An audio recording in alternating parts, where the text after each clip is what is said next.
Friends, welcome to my another blog. তো friends, আজকে আমরা চলে এসেছি তো ইন্ডিয়ান মিউজিয়াম। দেখতে পাচ্ছেন আমি এখন ইন্ডিয়ান মিউজিয়ামের সামনে আছি।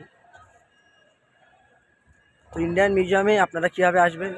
তো ফ্রেন্ডস, আপনারা মেট্রো ধরে পার্ক স্ট্রিট স্টেশনে নামলে ওখান থেকে 2 মিনিট লাগবে। আর যদি আপনারা যাদবপুর 8B বাস স্ট্যান্ড থেকে বাস ধরেন, E1 বাস, আপনি বাস ধরে ইন্ডিয়ান মিউজিয়ামের সামনে নেমে আসবেন। তো ফ্রেন্ডস, এখানে টিকিট প্রাইস তো হচ্ছে আপনারা দেখতে পাচ্ছেন আমার হাতে যেটা প্রথমে আছে, তো 118 টাকা। ওটা ক্যামেরার জন্য এক্সট্রা চার্জ নিয়েছে। তো এখানে টিকিট আমরা দুজন এসেছি, তো আমাদের দুজনার 50 টাকা পড়লো, 25 করে। আর ফোনের জন্য 59 টাকা টিকিট, আর ক্যামেরার জন্য 118 টাকা টিকিট প্রাইস। তো ভিতরে ঢুকতে গেলে আপনাকে এই টিকিটটা কাটতে হবে। তো জাফর দা মগরাহাটে বাড়ি। দাদা জাফর দা, হাই, হ্যালো। তো দাদার নিজস্ব ইউটিউব চ্যানেল আছে, দ্য ড্রিম গাই। তো ওই চ্যানেলেও আপনি এই ভিডিওটা পেয়ে যাবেন।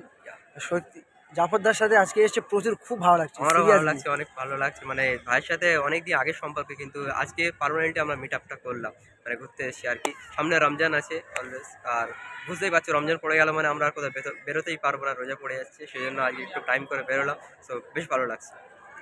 তো ভালো, আমার চ্যানেলে এই ধরনের ভিডিও আসতে থাকে। বেসিক্যালি আমি আগে অন্যরকম ভিডিও বানাতাম, ফুড ব্লগ বানাতাম। এখন অলরেডি সব কিছু ভিডিও দিচ্ছি, তো তোমরা সব কিছু দেখতে পাবে। তো ওকে, আমরা এখন এই ইন্ডিয়ান মিউজিয়ামকে এক্সপ্লোর করে দেখাবো তোমাদেরকে, দেখবেন।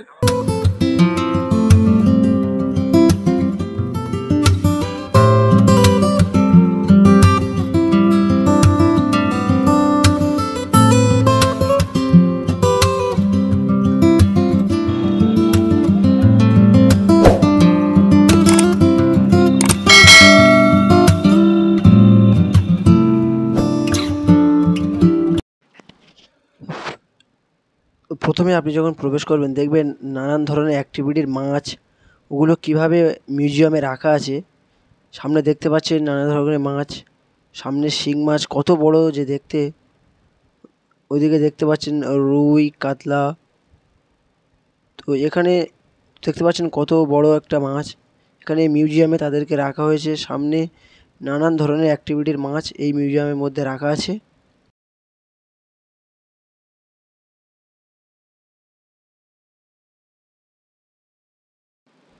তারপরে আপনারা তার পরের কক্ষ আছে জুওলজিক্যাল গ্যালারি। ভিতরে দেখি প্রবেশ করি, দেখি কি আছে। তো বিভিন্ন প্রাণীদেরকে এখানে মিউজিয়ামে রাখা হয়েছে, তাদের মমিগুলো বা হাড়গুলোকে এখানে বিভিন্ন মিউজিয়ামে রাখা হয়েছে, দেখুন আপনারা।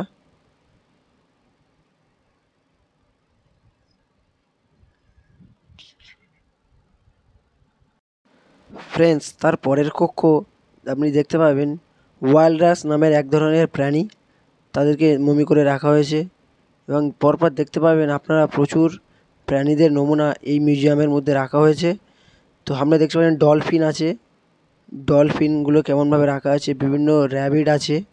তো এখানে মানে নানান ধরনের প্রাণীদের তাদেরকে মিউজিয়ামের মধ্যে তাদের সেভ আকৃতি করে রাখা হয়েছে। আপনি দেখতে পাচ্ছেন এখানে ভাল্লুকের মধ্যে এক ধরনের প্রাণী। তো এই মিউজিয়ামের মধ্যে প্রচুর নানান ধরনের প্রাণীর মিউজিয়ামের মধ্যে রাখা আছে। তারপরে আপনি চলে আসবেন বোন কক্ষ, অর্থাৎ হাড়ের কক্ষ। এই রুমে আপনি এসে দেখবেন যে যত ধরনের প্রাণী ছিল তাদের প্রত্যেকের হাড়গুলো এক একটা মিউজিয়ামের মধ্যে রাখা আছে। তাদের বিভিন্ন হাড়ের অ্যাক্টিভিটি এখানে আপনি দেখতে পাবেন।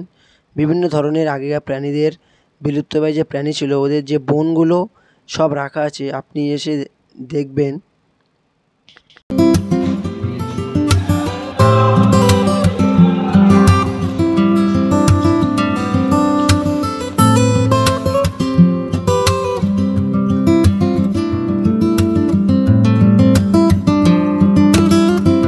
ফ্রেন্ডস, যে কক্ষেতে ঢুকছি ওখানে দেখছি ভিডিও বন্ধ আছে।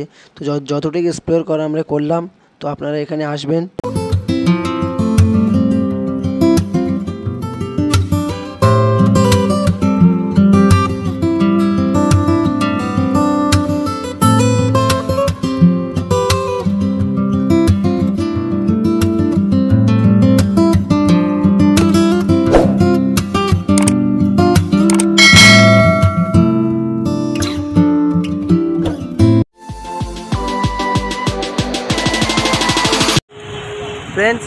আমাদের মিউজিয়াম ঘোরা শেষ।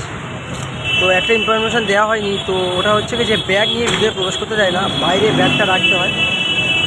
তো যতটুকু ইনফরমেশান দেওয়ার দরকার আমি দিয়েছি। ভিডিওটা কেমন হয়েছে অবশ্যই কমেন্টে জানাবেন। ভিডিওটা লাইক করবেন, শেয়ার করবেন আর সাবস্ক্রাইব করবেন। তারপর কিছু বলে আমার প্লিজ সাবস্ক্রাইব, ভাইয়ের চ্যানেলটা প্লিজ সাবস্ক্রাইব করে দিও। ওকে।